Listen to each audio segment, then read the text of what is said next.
parents named her Stacy, and now she's famous. She's the famous Stacy.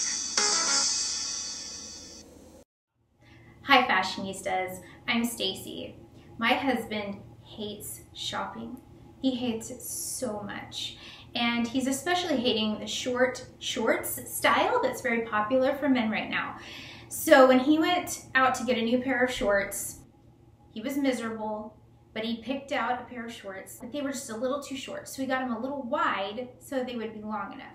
So he said, "Can you fix this for me?" And I said, "Yes, just buy them." So he did, he bought them.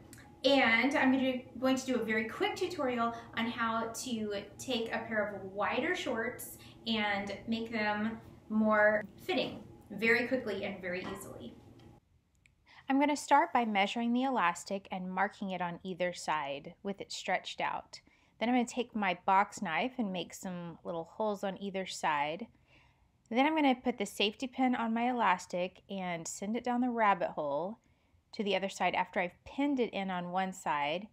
Then I'll pull it out the other and pin it there as well.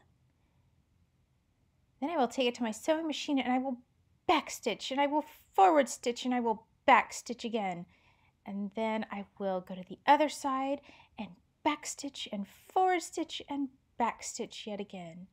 Then lift my presser foot and I cut off all those little extra strings and voila, the pants fit. This can be love because I feel so well, but still I love to look